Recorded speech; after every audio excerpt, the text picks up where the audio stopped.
Hello everyone, I'm Hannah Martin from Talent Studies Club. Hi, I'm Kat Davis from Social Cat. And we're both really excited, aren't we? We've been planning this webinar for quite a few weeks now. So really excited to share this with you.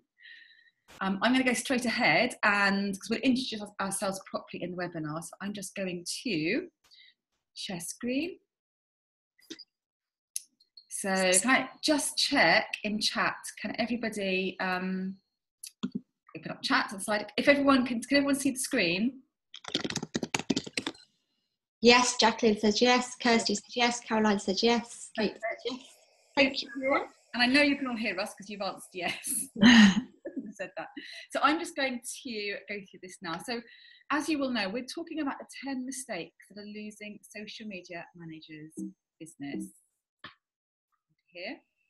So some quick housekeeping.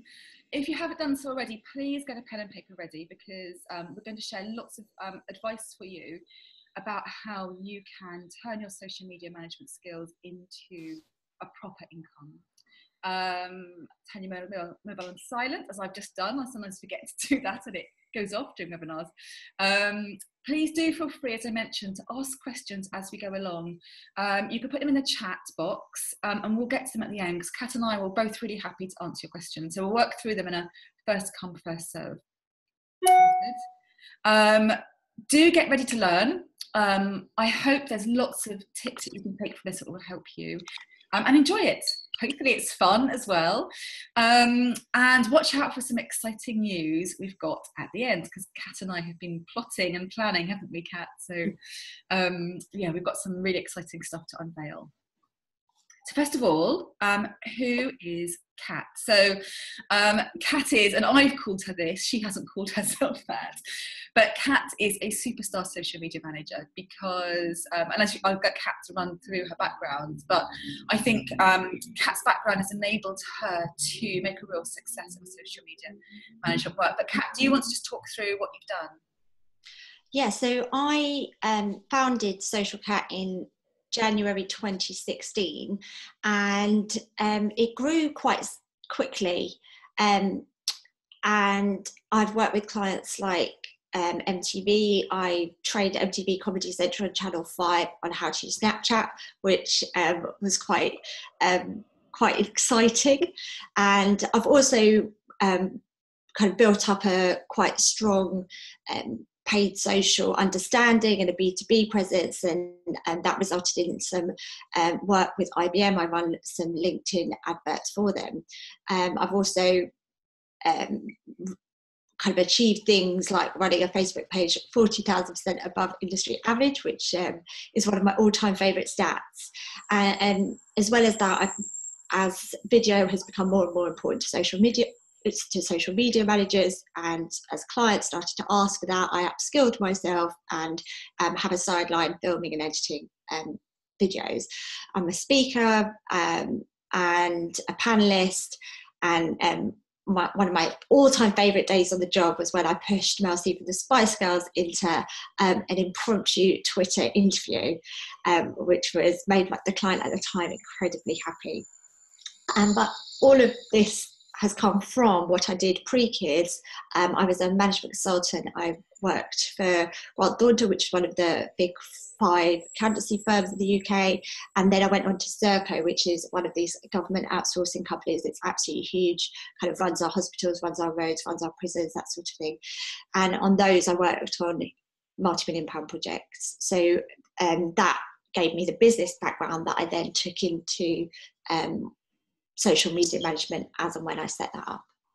And I think a lot of what we're going to cover today are some really basic business principles that you really need to apply to your social media work if you want to make money. So very quickly, who am I? For those of you who don't know me, so I founded Talent Studies Club 5 years ago, and today we have over 82,000 readers a month.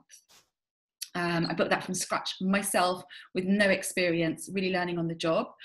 We have a social network of over 60,000. And my background, which is one of the reasons why I was able to make such a success at Talent Studies Club, is I'm an award-winning advertising copywriter. So I used to work for companies like Ogilvy and Mayfair in London and Hong Kong. as much as I hate this expression, I mean, it's relevant in the context of this, which is why I'm able to share information that can help you. When I was a freelancer, as a freelance writer, as a single mum, I earned six figures, as that mythical six-figure income. So I know what it takes to make money when you work for yourself. Today I'm a national media expert. I've appeared on Women's Hour, Victoria Derbyshire on BBC Two.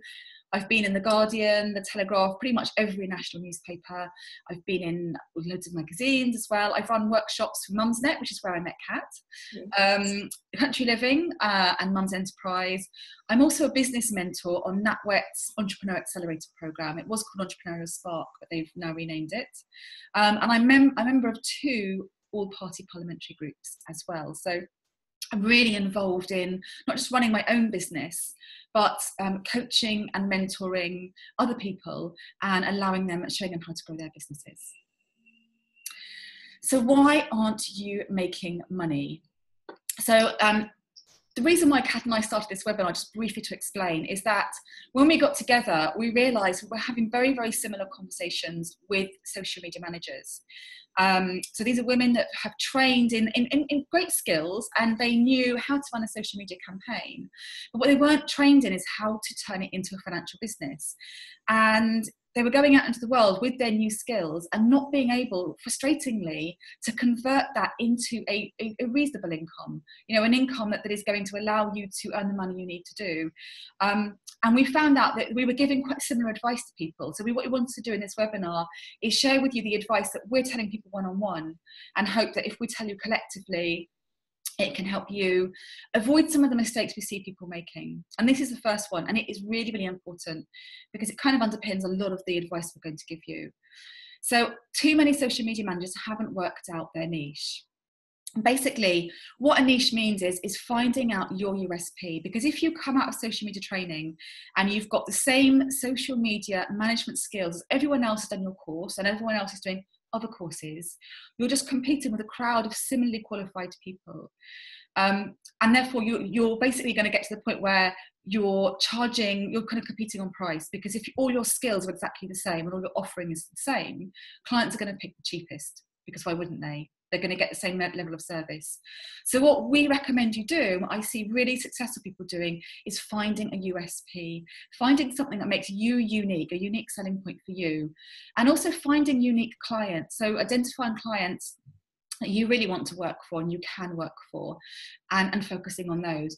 And everyone has a niche. I've yet to meet someone that I've spoken to one-on-one that in 5 minutes of conversation, I can find a niche for them. So if you haven't done so already, I would challenge you to find a niche. Kat, is there anything you want to add to that? I just want to provide some context around the social media industry in terms of if you try and compete on price. So companies can go on websites like Fiverr.com and they can outsource their social media work in terms of just filling up a scheduler into Indonesia and the Philippines, where for £5 a month they will do your social media management. So you can't compete on price in the UK as a person living in the UK, because the world is global. And I think that's really important context, that when we're talking about finding your niche, we're talking about your kind of premium as well. Absolutely. And I would say, the same, when I was a freelance copywriter, it's exactly the same. You could get someone in India to write a blog for £5. What you have to do is you have to not compete with those people. You're not even in the same, in the same kind of ballpark as them. So it's finding a way to stand out and assert the quality, which is something we'll cover a bit later on as well. So number 2, this probably sounds a bit harsh, but you're not taking it seriously. And I know kind of social media is sold as one of those jobs you can do, when you're sitting at soft play and you can text somebody, but it's not a hobby. It's not something you're playing at. If you really want to make serious money as a social media manager, you have to take it seriously as a job, as a work, as a business. And that means, just as you would if you were going into an office and you've got set work hours, those hours, unless something bad that happens, like your child is sick or you're sick and you really can't go in, nothing stops you going to work, because your boss would soon sack you if you randomly took days off, or you turned up late, or you spent half the time when you should be working on the phone to a friend. So if you really want to make serious money, as a social media manager, you need to take it seriously. It means setting aside clear time in your week that you can work, and nothing, if a friend phones up for coffee and that's work time, you do not meet them. And stick to that schedule. It's really, really important that you are very clear about what your work hours are, and you actually dress for it. You don't go to work in your pajamas. You dress as if you are working in an office, and you take it as seriously as if it was a job with an employer. And just to add again some industry context to this, over the last 2 years, I've seen that the social media industry job descriptions have changed, and the respect that people are giving to this job is declining, because they think social media is fun, therefore have some donuts and we're not going to pay you. That's the kind of vibe that's coming out of the recruitment ads for permanent social media jobs. So I think it's so important that as very visible social media industry representatives, we don't treat this like a hobby and kicking back and having fun. We really show our professionalism, because if we don't take ourselves seriously, then how can we ask the industry to kind of again and stop using interns, for instance, on what is an essential part of their business? Absolutely, and I agree. And it goes down to really small levels about how you think and feel about your business and how you treat it. A lot about business mindset and respecting your work and your skills. Even things like I have an office, I have an office now, and I can work from home. There's a space there, but there's something psychological about treating my business as a business and having a physical office I go to and coming home from work. These are all small psychological things that don't sound like much, but have a really big impact in how you think and feel about yourself, how you project yourself to clients, and therefore what they think and feel about you, and the rate they're prepared to pay you as a result.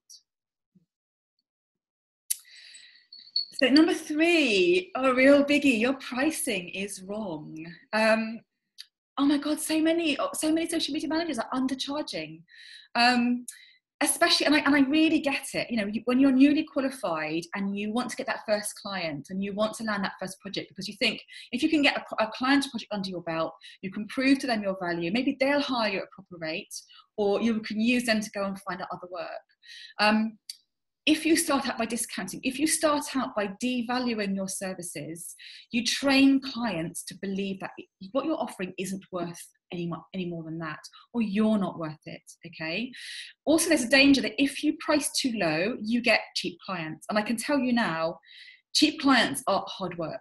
Cheap clients want more out of you than clients who respect your value and pay your value, because they're just out for what they can get. They don't really, really respect you. Also, and I can say this of many businesses and freelancers, too many of you aren't properly calculating your pricing, okay? You're not thinking about all the elements that you need to include when you're working out your hourly rate. So you think that what we think is often we think our time is free. We think it's just, especially if you're offering a service-based business, you think it doesn't actually physically cost me anything to sit down at a desk and work, or to be in a play park and working while my child's having fun. And so therefore you can price your hours cheaply to compete. But that is, I love Kat's expression, that's a race towards the bottom. Because if you price yourself too cheaply, your clients won't value you, you won't enjoy the work, you'll become disheartened, you will want to put less into it. Clients will want more out of you because they're the kind of clients you're getting, the kind of want all lots of value for their money. So what I would say to you is properly calculate your pricing and work out everything that you need to include in that. And just as there's lots of things to include, but as a basic, think about tax. Make sure that when you price, you're including your tax in that. And never, ever discount. Kat, you probably got lots to add to that, but... I have so much to add to this, but just because I have suffered so badly with what you said at the beginning, which is that my first client, I was paid £12 an hour, and it took me a long time to understand that they were never going to increase this or see my actual value or respect my work and listen to my opinion if they were paying me that much. So actually it just damages the output that you can actually deliver, because however great you are and however enthusiastic you are and however much you've got to give the company, if they pay you less than you're worth, less than, let's face it, that was less than my childcare is £10 an hour. So, you know, like adding a bit of tax, and really I wasn't earning any money. So it was a really hard lesson for me to learn. And I think it's, especially having had a career break for children and a lack of confidence, and you're just grateful to get a job, and this is a client and you just want to do really well at it. And I had a very naive belief that this client would then turn into something and suddenly start valuing me. And unfortunately, life just doesn't happen like that. And you do need to be brave and go after the clients that are willing to pay what you're worth, because then they'll listen to your opinion, and then you can do so much better work together and just be a happier freelancer. I had to agree. When I freelanced for 7 years as a writer, and I charged a high rate for what I did, and I was worth it. And I knew I was worth it. In the 7 years, only one person ever asked me to discount my rate. And I said no. And they paid me my full rate. Because I went out there and I knew my value and I set it. I didn't scrabble around for the cheap clients. I just went for the clients that wanted someone of my caliber, prepared to pay for it. So there's no need to discount. And actually, so many occasions I've spoken to people who've put up their rates and found more work as a result. Because sometimes if you're really cheap, people think there's a reason that you're cheap. And they think you're maybe not as good as someone else. And sometimes they'll go and they'll pay more for someone who's charging more, who doesn't necessarily be any better than you, but because they're charging more, the perception is that they are better at what they do. So don't price cheaply. Oh, this is a real biggie. So Kat and I have talked about this a lot. So your imposter is beating you. That infamous imposter syndrome. So many women suffer from this after they have children, because what happens is, our identity often is built around what we do. You know, many of us have gone to university, not all of us, but we've had jobs in our 20s that we've loved, that we've done well at. And one of the things that people will ask you when you first meet them, if you're younger, is what do you do? And so therefore, the work that you do is a bigger defining part of your personality. And you'll spend a lot of time with your colleagues and people in a similar industry. Then you go and have a baby and you're plunged into this new world where you're starting from scratch, because no one's got experience of being a mother till they have a baby. And then you spend all the time at home learning how to be a mum with a small child. And for a lot of women, that really, really affects their confidence. And then especially for you, if training to be a social media manager was a new career move for you, there's that feel that you've somehow lost all of the experience that you've got, all that confidence, that you're almost starting from scratch as if you're like 18 again and going out into the working world. And then you feel a bit of a fraud, putting yourself forward for jobs because you don't really feel you know how to do it. And I have to tell you now, all of you, and I said this, I did a talk in Manchester last week for One's Enterprise, and all of you are probably more capable than you think you are, and you're probably underselling yourself. So don't let imposter syndrome beat you. Do not let a lack of confidence hold you back, because I promise you there are people going out there who are talking themselves up more than you, who are charging more than you, who are getting more jobs than you, and who are less able than you. There is always the case. The best people aren't the ones that succeed. The ones who succeed are the ones who are the most confident, because they can afford to put themselves out to take risks, because they can take the hits, they can take the knockbacks. It doesn't affect their core sense of belief. But if you are lacking in confidence, you'll be too afraid to put yourself forward. So I want you, all of you, if you feel that confidence is something that really affects you, to really understand and value your unique skills and experience, because all of you have very unique combination of skills and experience that you've taken from your background that mixed with what you do now, and be really, really clear about what you offer to clients. Kat, do you want to add to that? Yeah, so as my business has grown, I hire in extra social media help. So I hire social media managers. So I spend quite a bit of time going around profiles looking for help with certain clients here and everywhere. And what I notice is this lack of confidence behind people. Yet when I meet people in real life who are in my industry, I'm blown away by how talented, interesting, on their game everyone is. I've never been at an industry event and met people, we all come up and chat to each other and thought, anything other than these are brilliant people. Yet so much when I'm alone at home looking online, the digital presence doesn't match the uniqueness and the talent that I see face to face. And it's just, confidence is being you, but being you digitally. And I think that is something I've really seen recently. And I think it does lead back into this confidence point. Absolutely. I echo that. Every single woman that I've met who's Hansel Ladies Club has been more accomplished than she's given herself credit for. I've never met someone and thought, oh, you know, you're not all that you seem. I think the opposite. I just think you're so much better than you think you are. You don't know what you want. So if you were going to start a business, as in what we call a proper business, but you know, like not just using your skills to sell yourself as a freelancer, because actually freelancers are micro businesses. If you were to sit down and say, I'm going to start a business in this, one of the first things you would start out with is a business plan. Okay, you would understand what you want your business to look like and all the areas you need to consider to make it a success. But when we launch ourselves as freelancers, we never see ourselves as businesses. We see ourselves as offering a service. And then what we do is we stumble around in the dark trying to find a way to make it happen. And then either it doesn't happen, we don't go anywhere, then we give up and then we go back to paid work. Or we do succeed in building a business, but actually it's not the business we actually wanted. We don't enjoy running it and it doesn't meet our needs.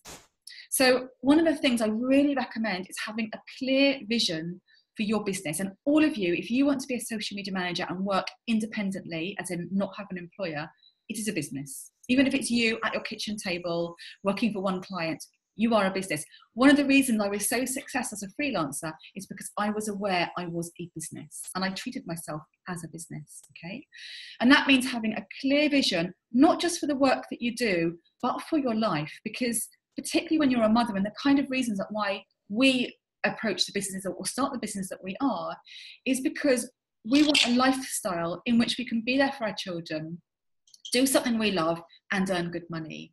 So we need to be really aware of how the business works with us, how many hours a week we can work, what we want our life to look like when we are successful. And in order to get there, you need to set smart goals to work towards, so that every single action that you take is taking you towards the business that you want to end up running. Kat, do you want to add anything to that? Just that I have made so many mistakes around this. I cannot tell you how much I've failed at this and how much of a conscious effort I have to make, even to this day, to keep on trying to achieve my actual vision now.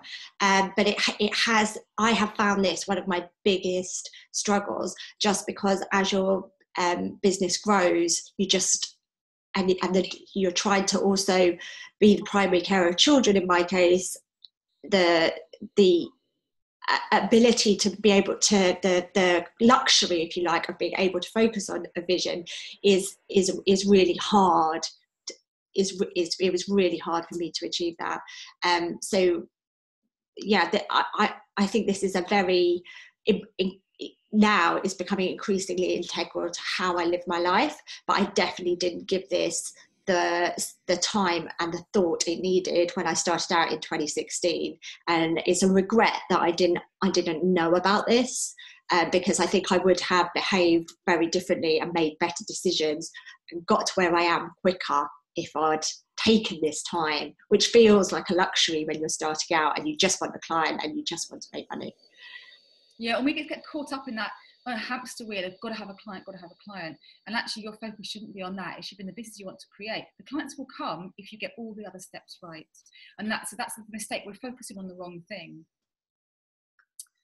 Talking of clients, mistake number 6 is you don't know them. So you really need to understand who your clients are. And again, this comes back to the niche. You need to know what niche that you want to own, and therefore who are the clients in that niche? What are the problems you want to solve? Because what people are basically doing, they are not hiring you to do their social media. They're hiring you to take a problem away from them. So what you need to understand is not, here's the social media services I want to sell to you. You need to understand, what problem are you looking to solve? What benefits are they really looking for? What underpins that problem? And why are you the best person or the only person to deliver them? This is such a key insight to so much of the success of being a financially successful social media manager. And yet it's something that I see very few social medias really, really do properly. Kat, do you want to add anything to that?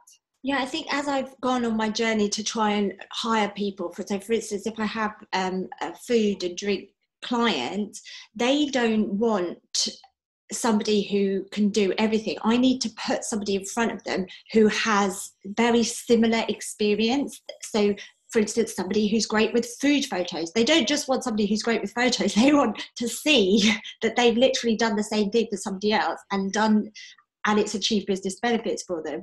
And it is incredibly hard to find. I know about 1,000 social media managers, but finding people is the right people that match my client needs is still very tricky for me. I think it's a huge opportunity for people to provide me with that clarity, and I can then provide a client. It is. I'm going to talk a bit more about in brand and how important that is and how that can actually help you find work. But first, talking about clients, you're not keeping your clients happy. Now, I did for Mum's Enterprise a couple of years ago, I did a whole talk on why you need to turn your clients into super fans. And I had loads of stats around, it is so much cheaper and so much easier to retain a client or to upsell to them than it is to find a new one. And yet we get this idea, like, once we've got a client, we can relax. They're a client. Now we can focus on getting the next one and getting the next one. And sometimes we don't really manage our clients properly. So what we challenge you to do, Cass and I talked about this, so both of us have what we call customer love plans.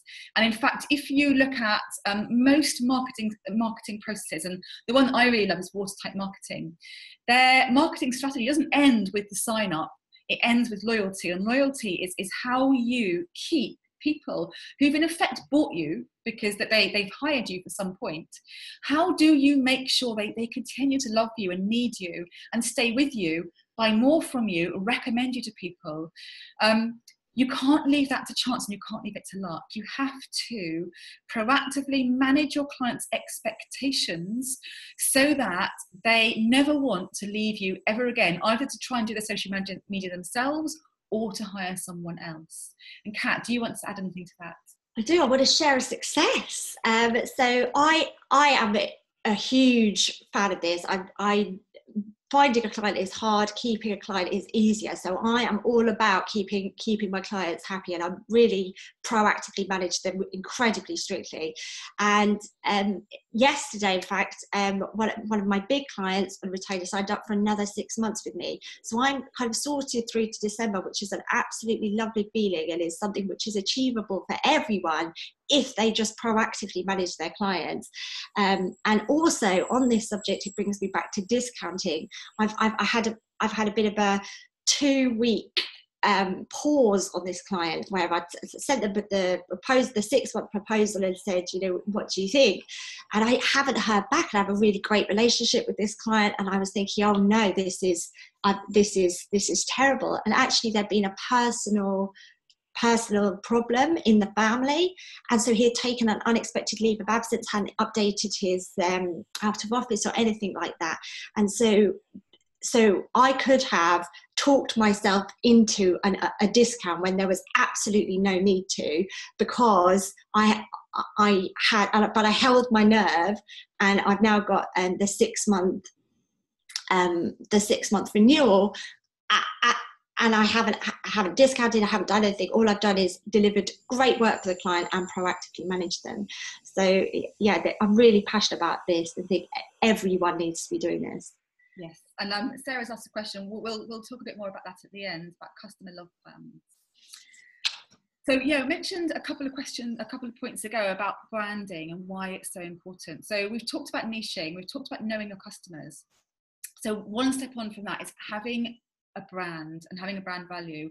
And as I mentioned, when I was a freelancer, I saw myself as a business, and I had a really clear idea of what my brand was. As a freelance copywriter, I was really clear the value I brought to businesses and what stood me out. And I was actually able to tell clients what was special about me, which meant that they would hire me and they would pay my rates, which were often more expensive than someone else's, because they wanted what I offered. So I would say to you, know your brand values and build your brand around them.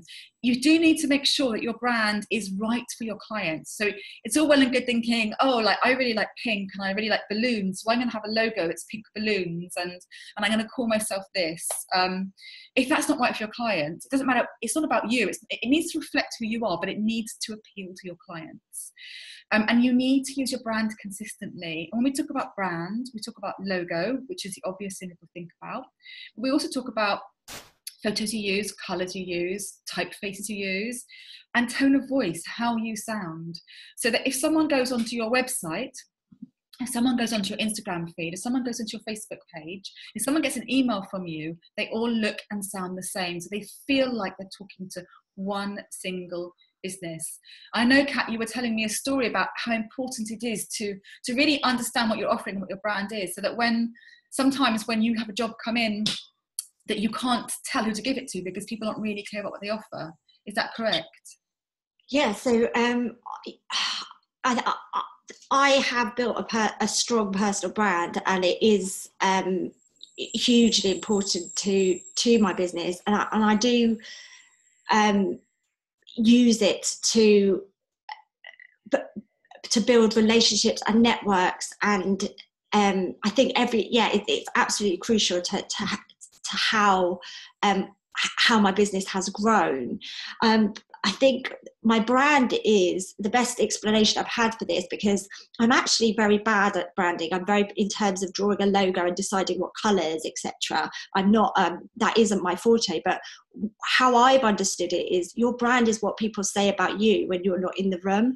And that made sense to me. And from that, the Cat X Davis or Social Cat brand has been established.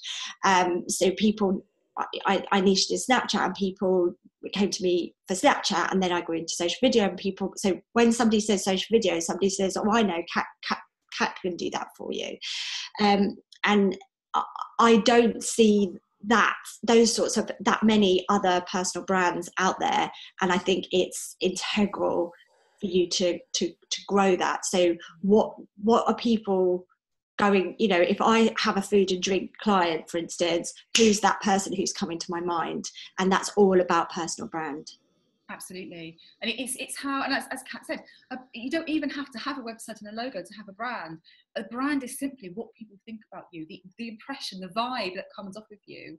And if you don't construct your own, if you don't think about how you want to come across and very carefully manage it, you risk having the clients creating their own impression of your brand. And also this is a really important thing about talking about pricing, because if your brand looks too cheap and sounds too cheap, then you won't be able to charge proper prices. You will attract cheap clients who pay cheap rates. If you think about branding in terms of in terms of shops, you've got Harrods at the top and some like Poundland at the bottom.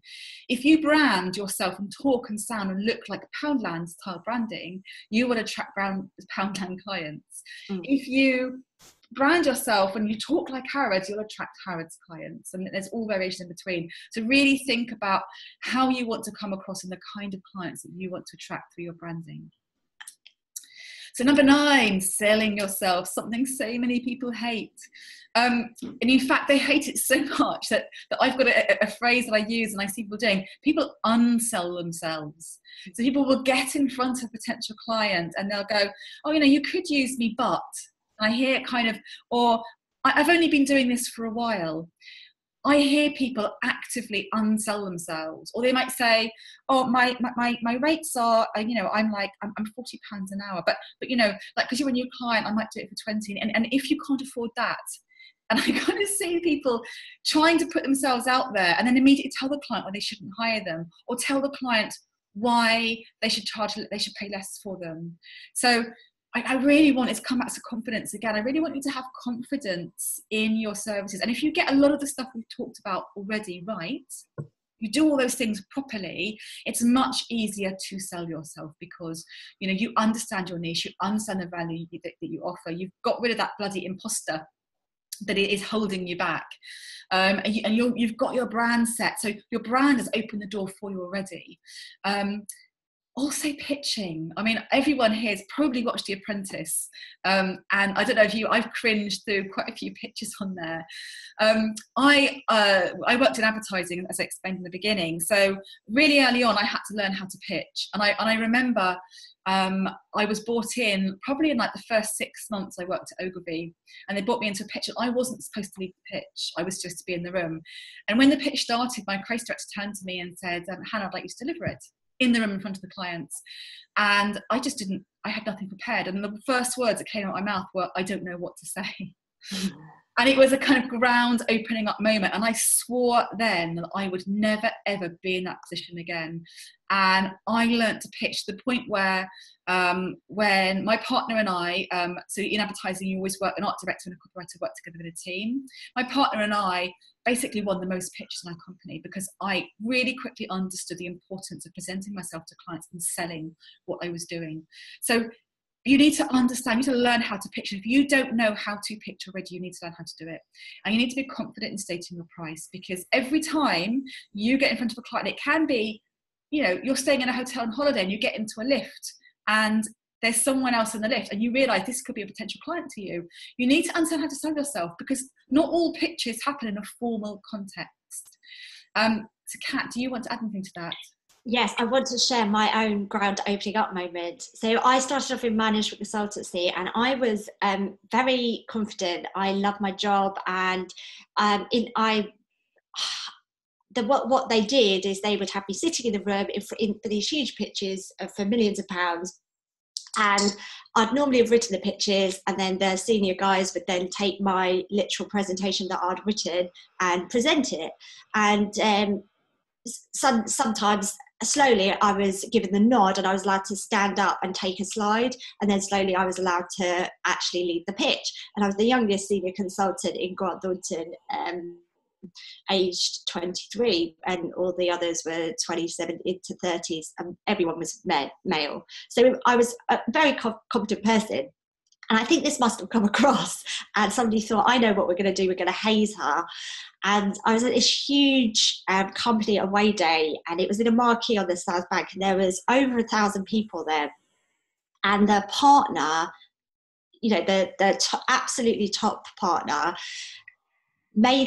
turned to me in front of all these people and said, Kat is going to give us a presentation on this company, on our company, and how we're going to grow in the next 5 years. And obviously I did not know this. This was hazing, which is obviously horrible. So I stood up, and for 10 minutes, I have no idea what I said to these 1,000 people. I still wake up in kind of cold sweats about it, because it was so horrific in every way. And it was so bad that a year later, people were coming up to me, talking to me about this horrific speech, 10-minute awfulness that I had given. However, like you, Hannah, that partner, although it's obviously bad practice, and I hope doesn't happen today, he actually gave me a bit of a jolt. That a lot of my confidence was because I had been put in very safe spaces with partners who were around me, who would always pick up the pace. And yes, I was young and like leading pitches, but actually I was standing on the shoulders of very senior people. And when it was just me on my own, I fell apart, and it completely humiliated myself. So after that, I had to rebuild my confidence. And so a way I did that was a couple of exercises, but one of them is, for instance, standing like Superman before you go into a pitch, because after that exercise, my next pitch, I was a shaking mess, because all my confidence had been destroyed by this horrific experience.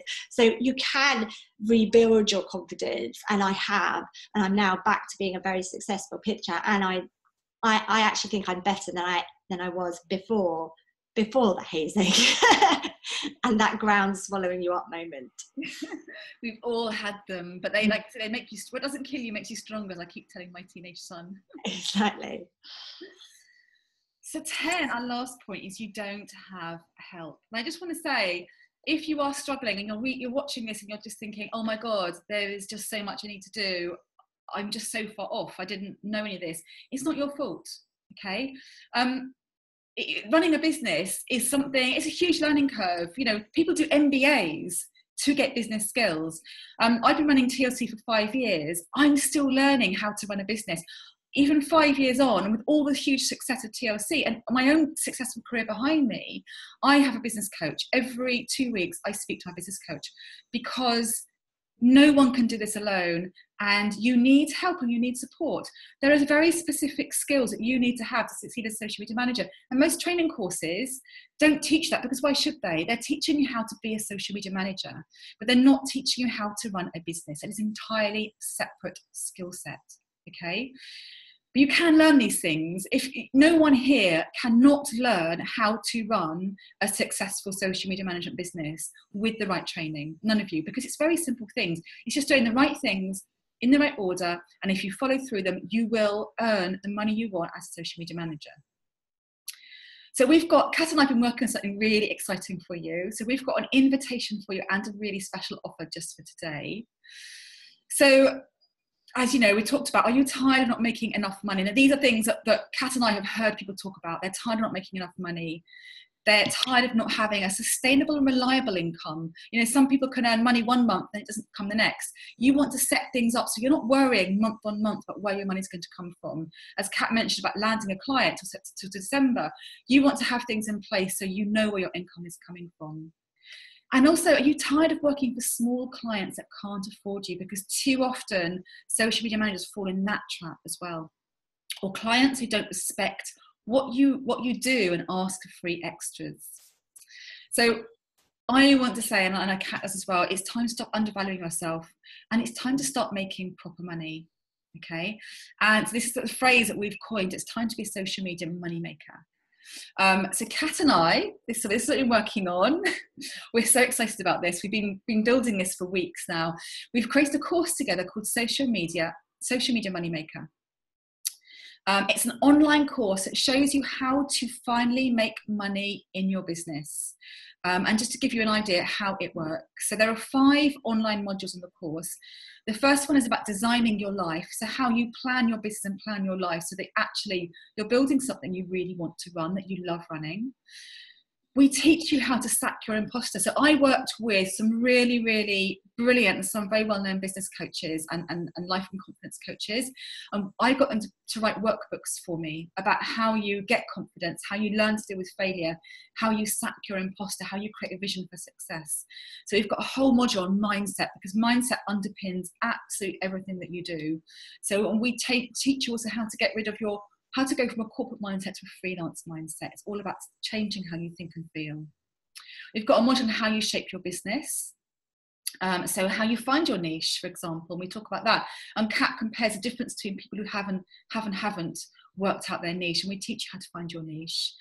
And we teach you actually also how to find your business idea, because even though you're all social media managers, all of you should have very, very different businesses and different USPs and different clients that you approach and different offers for them. We teach you how to make money, how you actually charge what you want to charge your worth and you get it. We teach you how to write a customer love plan. We teach you what one is, and we show you why it works. And Kat explains how she proactively manages her clients, so they not just stay with her, but they rebook with her again. And finally, what we talked about, selling yourself. So we teach you how to pitch. We teach you how to sell yourself with confidence. We teach you how to prepare and how to structure conversations with potential clients so that they hire you, basically, and how to do that with confidence. So you're not worrying about it. You know what to say because you know how to structure it. So there's 5 big results that you will get when you join Social Media Moneymaker. So you will learn how to hook bigger fish. You will stop fighting for the cheap clients that you know, oh, I've only got £150 a month and I want you to do 5 platforms for me. Forget those clients. We would teach you how to cook the bigger fish. We will show you how to earn more than just pocket money. You are earning proper money that you deserve to earn for the skills that you have. We will teach you how to manage clients. They respect your time and the value you bring. You're not working for cheap clients who just want cheap services. Clients who understand that you're not just a social media manager, that you are going to manage their social media presence so that you will grow their business and deliver the results that they want. Social media management isn't this silo, this kind of thing that's off over there that's not really worth anything. They throw peanuts at. Clients that recognise the value it brings to their business. We will help you choose how much you want to earn around your family, because it should be a choice. It's not something that you hope will happen, that you'll earn some money, that you will get to choose how often you work and what money you earn. And really importantly, we will stop you working for free. Those days are over. So Social Media Manager is a unique partnership between Talent Leaders Club and Cat Davies. This is the only course I've ever run with anyone else. The first was Back to What You Love with Fiona Clark. I don't work with anyone. I really, really carefully pick people I work with, and I only work with the best. So I'm really delighted and honoured to work with Kat, because I've seen how she works and I've seen how successful she is and why she's successful. And I understand that Kat's success comes because she knows what she's doing. And we've combined our expertise and, more importantly, our experience in here, because one of the things, we've got 2 people who've been to this course already for us, we're going through it now, because we wanted to make sure it's got absolutely everything you need. And one of the things that they love are Kat's videos, because Kat kind of goes on there and she really shares the back of her business, you know, like what happens behind the scenes and how she makes it work. So you really understand not just the front, the marketing side of a successful business, but what it takes behind it to make it, and how Kat feels about that. And yeah, we created this course for one reason, you. And I know, like, say, Kat, you know, this is something we talked about.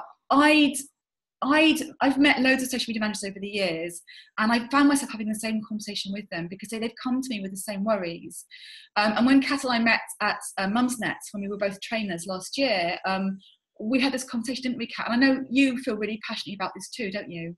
I really do. I think when I was growing my business, a personal network of social media managers grew around me, and I felt like was I just lucky, or why was I managing to make money, and really good money at some months, and what was it that I was doing differently? And I've thought about this really hard for 2 years, and I've set up free Facebook groups to try and help everyone upskill, and I've tried so many things to share what I do.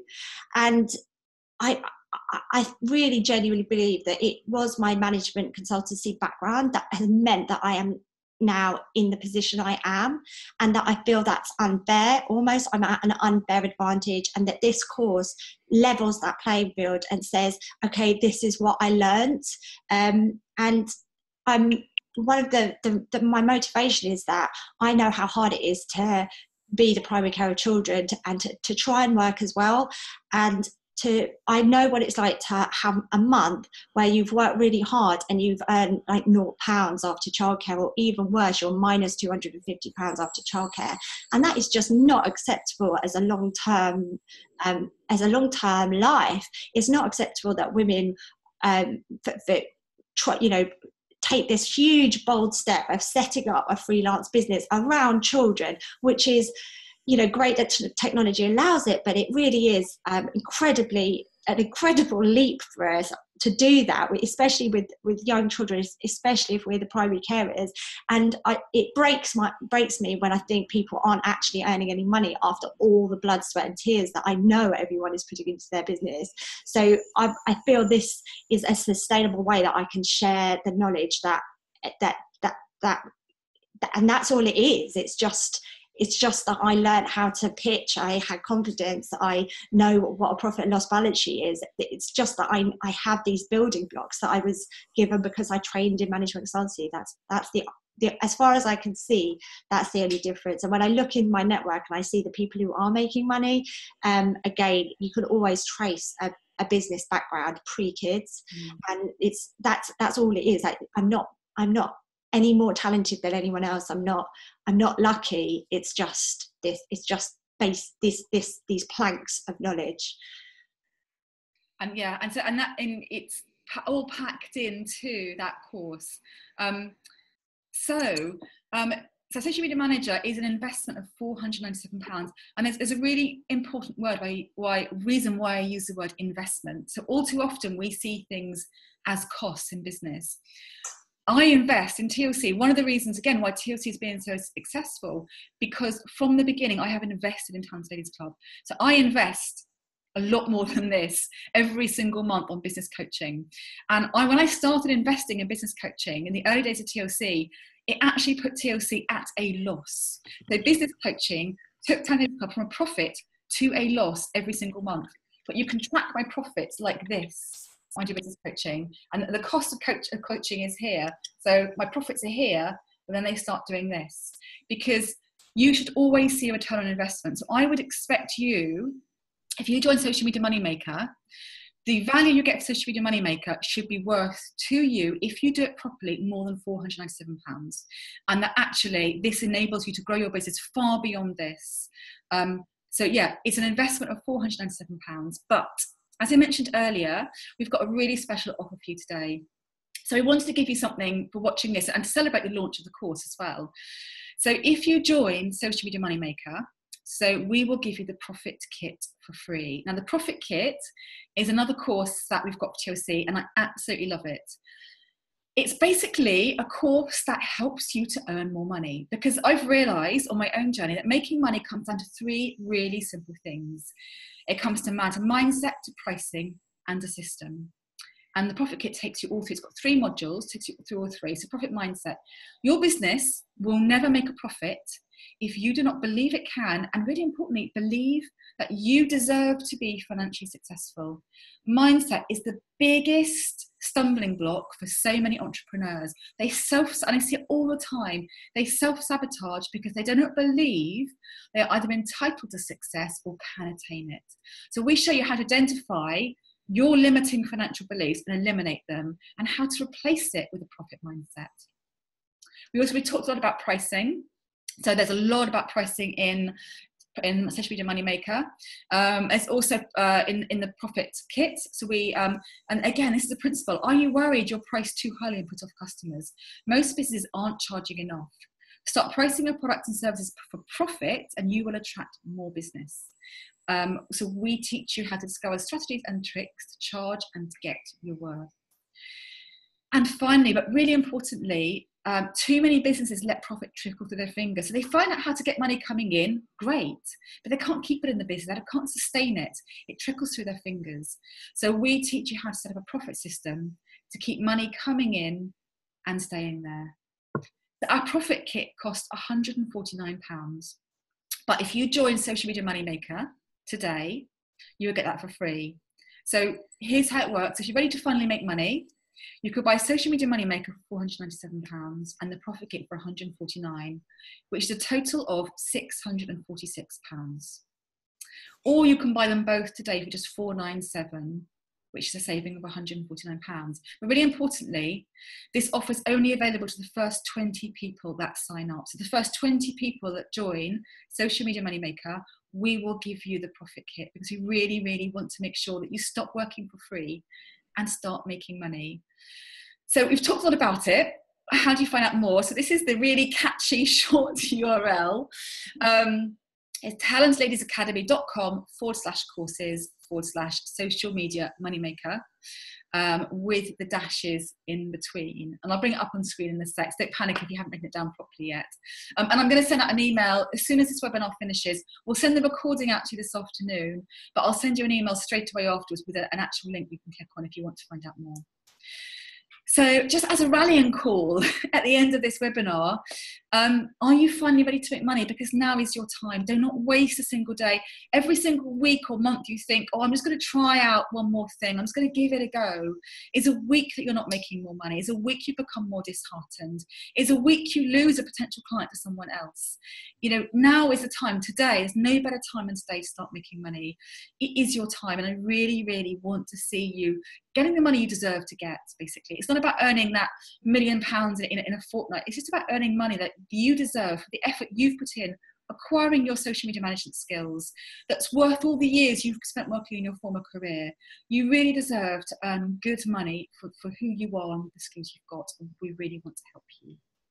So Kat and I, and we've got loads of questions in here we'll go through. If you have any more, please do ask. And if you didn't manage to write down that short and catchy URL before, I've put it on the screen here. So Kat, do you want to start on the questions? Yeah, so I've been writing them down as you've been sending them in all through the panel, so thank you so much for your questions. So the first one's up is from Ella, who says, when we were talking about, you know, the going to the bottom of the barrel, sort of, if you compete on price, you're never going to get anywhere. And she said, is that why services like People for You are a waste of time? Like agencies are a waste of time. So what do you think, like people per hour are a waste of time? So what do you think about, do you want me to take that one? I'm just writing more practicalities. Do you want to answer that? Yes. I'm asking.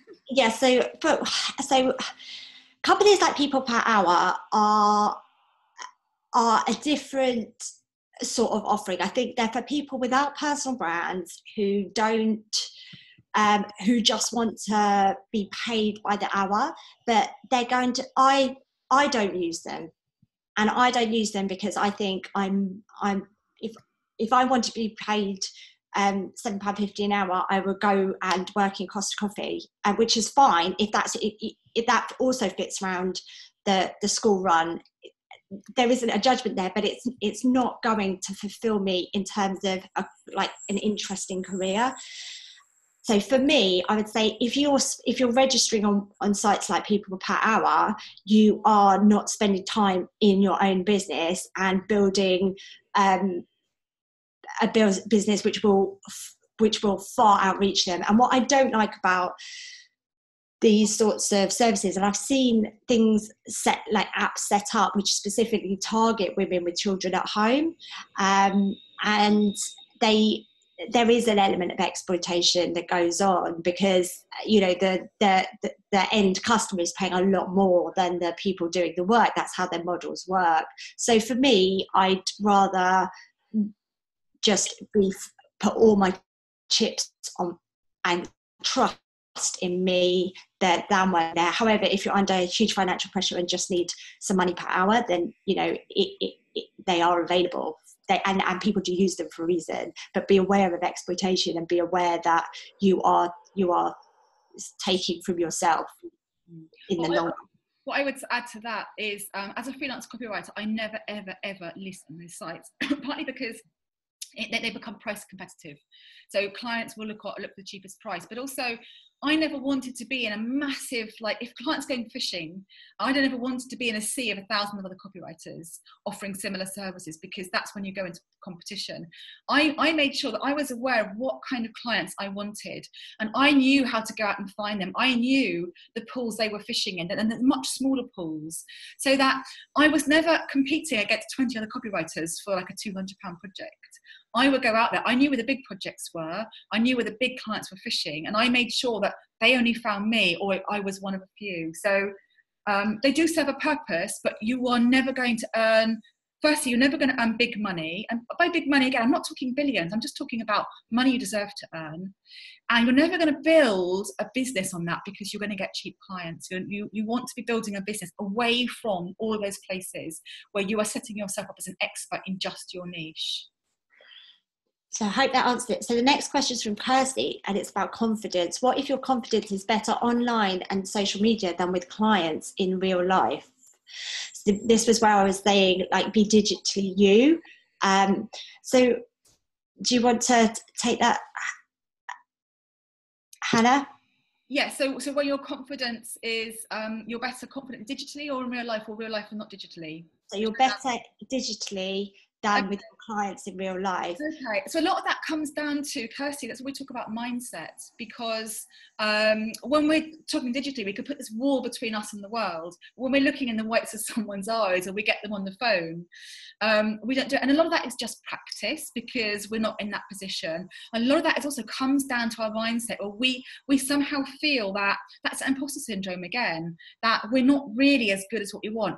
Or it can be that we kind of feel like we want something from them. We want them to hire us, that they're going to do us a favour, and that we're somehow going kind of begging bowl, begging cup, kind of like this.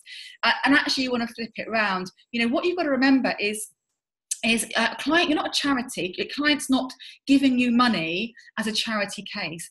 They've got a problem that they need solving, and you are the person that can solve that problem, okay? And again, you know, I talked about you're not paying to go on the course, you're investing in the course, because you shouldn't pay for this course thinking, well, I'm just going to lose, you know, best part of £500. You're thinking, I'm investing that money in myself and my business because I'm worth it, and because I expect to get more than that back in the value that course is going to give me, directly in the work that I'm going to get and the higher prices I'm going to charge.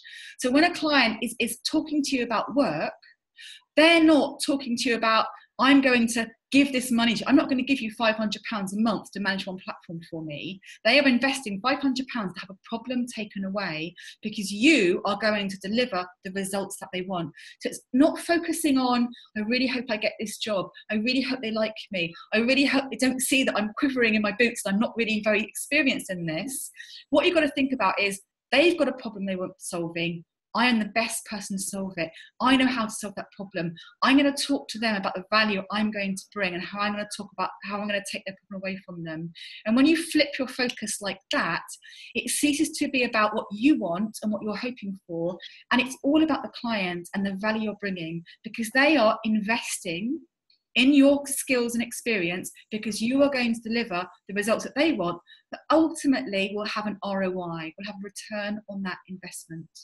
Is that helpful? If that hasn't answered adequately, do let us know in comments.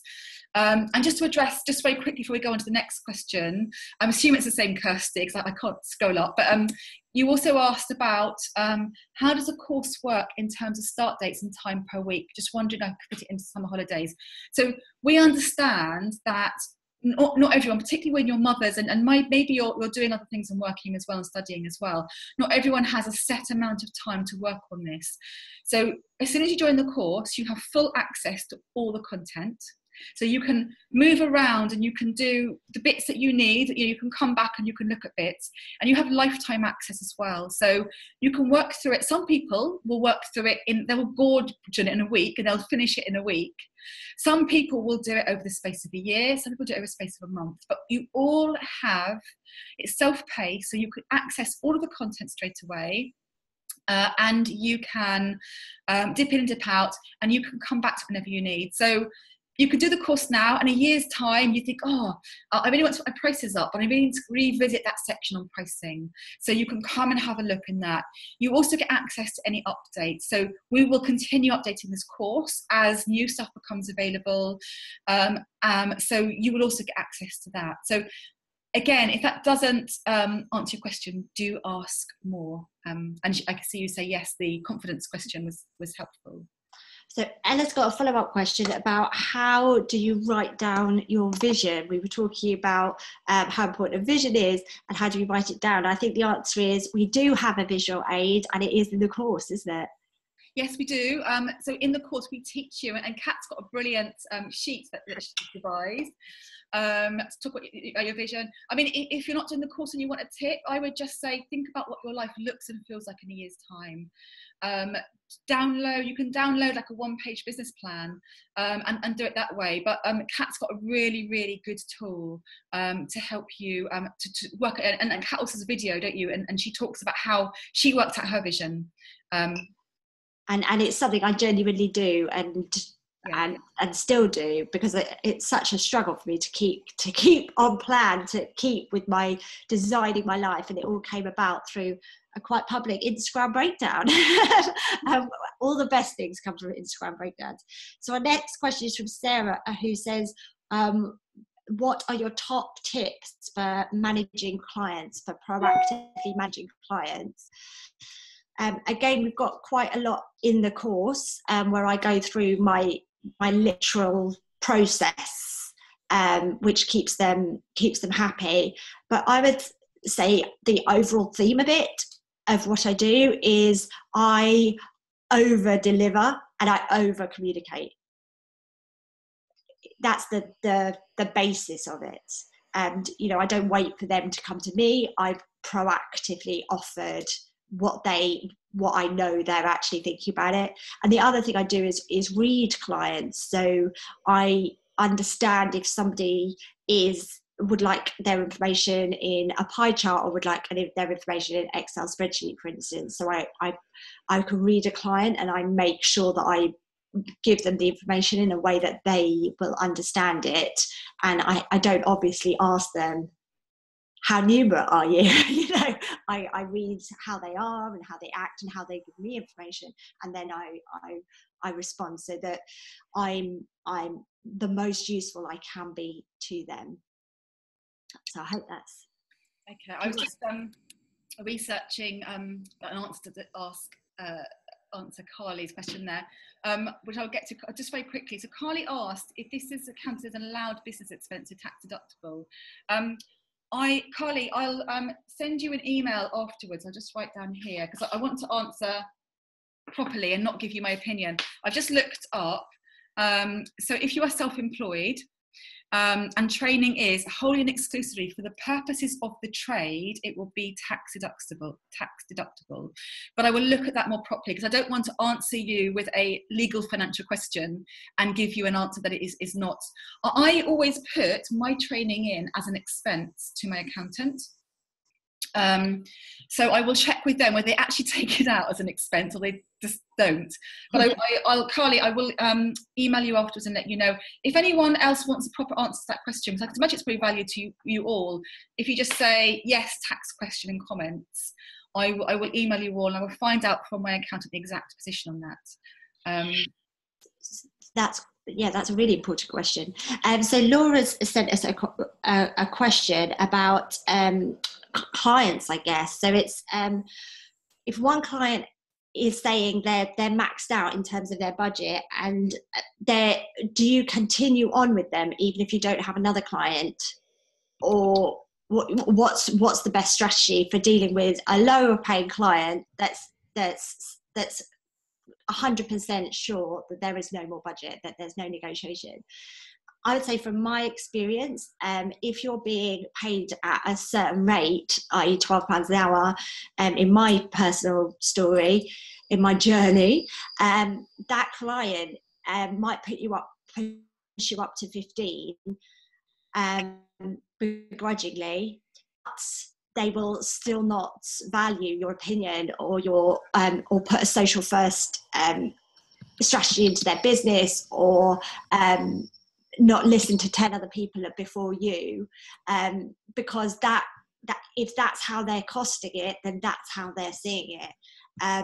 So we all have to make decisions in terms of, okay, I just need some money in this month. And I've obviously worked with clients who aren't my favorite, because that's freelancing sometimes, and it's better to have something than nothing. So I wouldn't ever espouse moving on. But what you could start doing is saying, okay, instead of me actively running your social media management, how about the next month I offer you some training so you can take this in-house, because I don't think you're going to be able to afford me in the future.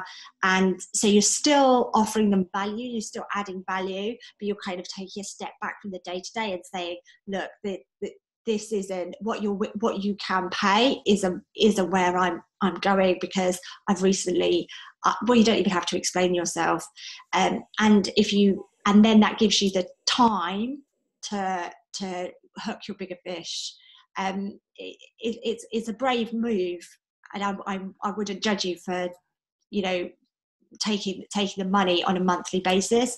It's just be aware that the longer you stay in, that client is never going to change and is never going to suddenly find some money. And what they will do is spend some money elsewhere on something ridiculous, which will annoy you. Because you think, hang on, if you've got the money for a sofa, how come you don't have the money for me, or whatever it is, or oh, everyone's got donuts, but you don't think that my Saturday night is worth paying for. So I think it's probably in my head, my experience is saying that relationship, that client is one to manage out carefully, but maybe keep them as a training client. And always something I've struggled with, but which must do better, is, keeping these as positive. They can end up being your brand ambassador. So kind of keep them sweet as you manage out. Absolutely. The next question is from Kirsty, which was about, is this course just going to cover social media management in terms of managing clients, or is this going to cover other ways you can make money through social media skills? Do you want me to take training or speaking? Yeah, do you want to take that? Yeah, so yes, it does. So what we've tried to do in the course is take someone with social media management skills and show you how you can turn that into a business. So looking at those, and in fact, there's a video I put on there at the weekend, which is about the 10 business ideas. If you've got social media management skills, 10 business ideas, and it's not just about you working one-on-one. And in fact, actually, for a lot of you, working one-on-one with a client, unless you can get a client, unless you love doing it, first of all, that you love just working one-on-one with people, and you can find a client who is prepared to pay enough that you can make a living out of it. For most of you, just working one-on-one with a client isn't necessarily going to give you the income that you need.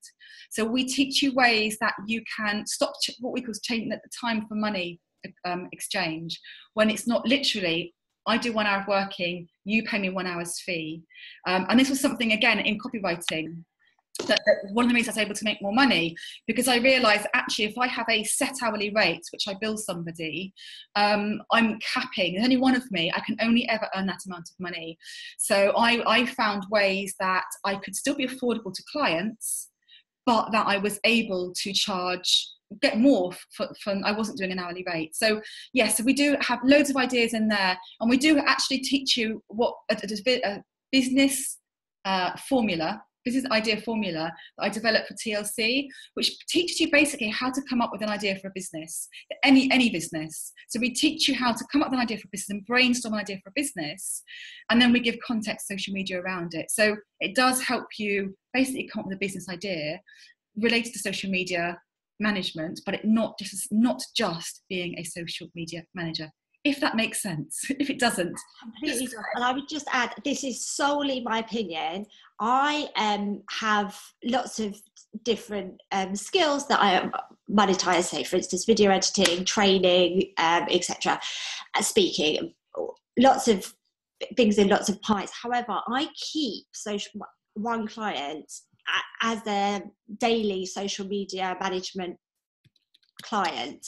I tweet, I LinkedIn for them, as well as the one-off jobs, and I keep that because I do believe personally that being a practitioner, a daily practitioner, gives me my edge and gives me my realism and my current my currency. When I'm speaking at an event, I'm talking about something that actually happens. I'm plugged in, and I know we tweet from our and work from our own personal platforms, but doing it on behalf of a client does give you something different. And I've noticed that on the speaking circuit, that some people who don't have their own clients, that just do social media for themselves, very quickly become out of touch. So I don't look down on social media management in terms of actually doing being a practitioner daily. I personally really enjoy it, but I think I really enjoy it because I've got a brilliant client who's absolutely passionate as passionate as me is about social media, and I'm helping to grow a really exciting and interesting and innovative business. And I work with 2 of the co-founders, so it's a really pleasurable experience. So in your question, you did say, you know, you want to get, you know, social media management is low, kind of low paid and low status, and those are the clients you just don't need. The bigger fish are kind of fun to work with, but I don't know if I'm just way too passionate about for my own good. That is just my opinion. And I think that's it for, I think we've had a final question just in, which is from Jacqueline, who says, as a BA, I'm not trained as a social media manager. I've just fallen into it. So is this course for me as a novice social media manager? I would say on this point, I'm a complete massive passionate person about upskilling yourself. I think learning to learn is a crucial skill for the generation we're in, and you are a social media manager if you're being a social media manager, in my opinion. And I would add to this, actually, we've created this course for social media managers because because I partnered with Kat, and there was a very specific group of people we really wanted to help. But actually, you will find that the course will help you as a VA, because a VA is the same thing. You are offering a service to clients to help grow their businesses. So the lessons you learn in social media manager, social media moneymaker, will help your VA business as well. So absolutely. We don't teach you any social media skills, because the assumption is that's a separate thing. You have your social media skills. What we teach you is how to set yourself up as a business, how to price yourself, and how to make money selling your skills to the right clients. And that will help you, whether you are the world's best social media manager, or you are still in training, or you've learnt yourself, or you've qualified. But as a VA, I think you'll also find that the exercises we do and the lessons you learn really, really helpful, because it will help you to boost your VA business as well. Thank you. It comes in from Jacqueline. And I think that's it. I think we've rounded up all the questions. Oh, Kate Carly's just said, I just signed up. I didn't see the additional profit kit. So could you let me know if I need to do anything else? Thank you for signing on, Carly. Don't worry, Carly, because what I will do is I will email you personally with give you access to the profit kit. So don't worry, you're definitely in, because you're one of the first 20. And I will send you an email shortly, and I'll give you access. So I hope you enjoy it. And anyone who does sign up for it, any questions. So one of the things you also get, just to mention, you get Kat and I. So we haven't just created the course and we're just kind of going, there you go, off you go. There's a discussion option in the course where you can ask questions there. And you're also, when you join, I will send you a welcome email. You won't have it yet, Carly, but I'll send you a welcome email with my personal email in it. So at any point, if you get stuck on anything, the lessons that you're struggling with, do let me know, because we genuinely created this course because we want to help you make money, and I want to make sure that everyone does this course gets a return on investment. But if you need help in this course to make it happen, please let us know. We'd rather you told us, and we can help you, than you struggled on alone and it didn't work. It doesn't work for me. I'm going to just put, actually, I don't know why I didn't do that in the first place. I could put the link in chat. I'll just put a link in there. If that doesn't work, let me know. So there's one last question. Lots of people saying it's really useful, and Kirsty's got a question. So I'll email you, Carly. Kirsty said, that's a good point. Oh, she says it's a good point, Kat. That's a good question. Yes. Villain says, can we share? Oh yes, can we share this recorded webinar with others? Yes, please do. Feel free. If there's when we send it out, you'll have a YouTube link that will be embedded in the email, and you're very welcome to share it to anyone. So they don't have to sign up for the webinar to watch the playback. You're very welcome to share it. And that's. I'm interested, but don't have the money personally in my business to pay straight away. Yes, Katie, it will. We're not closing it down.